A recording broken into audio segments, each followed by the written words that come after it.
Hi, I'm Marissa Kozlov. Welcome back for another eMarketer Industry Voices, where we bring you perspectives on how marketers are working through challenges and what they envision for the future of financial services marketing.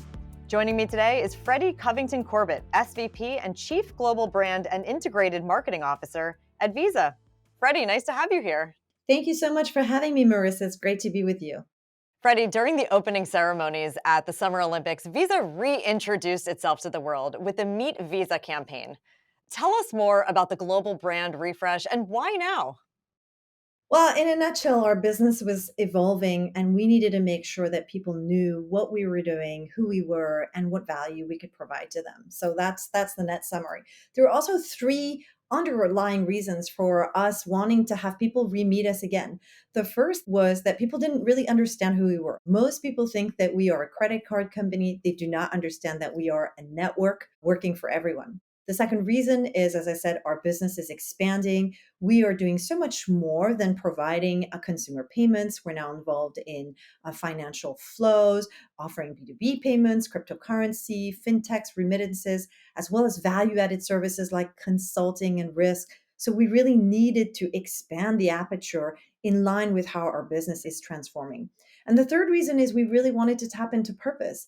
We wanted everyone to know that we are a purposeful company. We believe that economies that include and uplift everyone everywhere help people thrive. And that was another reason for wanting people to re-meet us. Well, it seems like you had a great opportunity to almost make a second impression on your customers and also new customers. Beyond the Olympics, which marketing channels have proven to be most effective for this campaign? This campaign relied on a very large set of channels, leveraging the entirety of the media ecosystem. As we wanted the world to meet Visa, it was very important for us to go and meet people where they were themselves. So we hinged a lot more on digital channels. We were in a lot of social networks.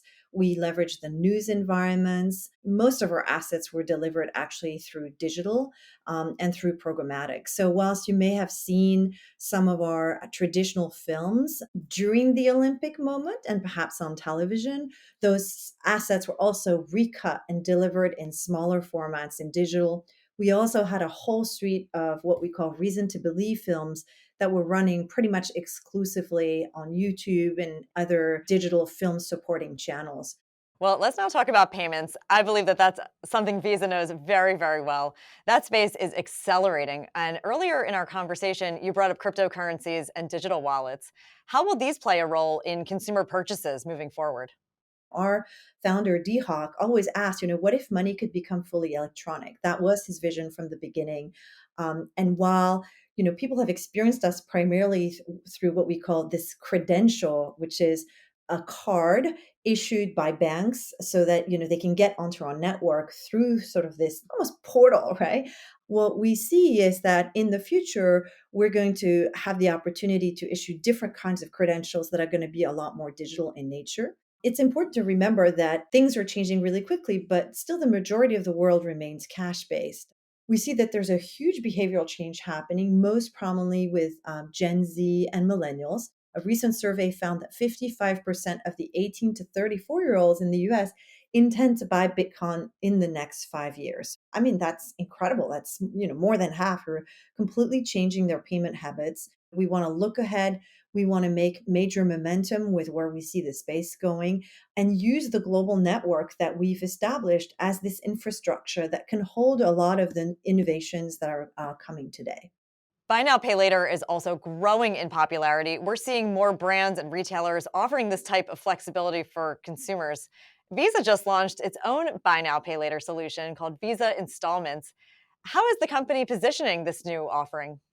Well, it's quite simple. We just want to give people more ways to pay. We realize that not only have the formats of payments evolved, from cash to card, debit, credit to, digital, as well as, now increasingly things like installments. We want consumers as well as businesses to have as much flexibility as possible. And what we saw was that there was a real desire to be much more in control of your payment experience, the format of it, but also the timing of it. Installment really answers that consumer needs, letting people choose how many installments they want to divide their payments in.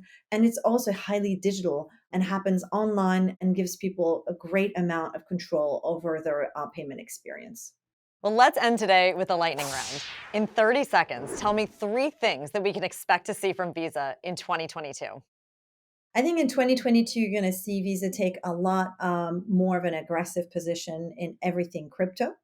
You're going to see us talk more about our purpose and demonstrate actions that are about economic inclusion and uplift.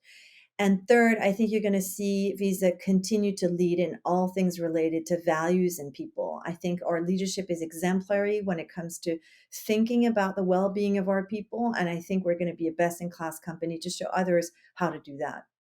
So, crypto, purpose, and value. It sounds like you have great things ahead for you and Visa. Freddie, thank you so much for being with us today, for sharing these great stories, and for inspiring our audience. It was great to see you today. Thank you so much, Marissa. I loved your questions and it was really great to be with you. Thank you. And thanks to all of you for tuning in to Industry Voices, new every Monday in the eMarketer newsletter. We'll see you soon.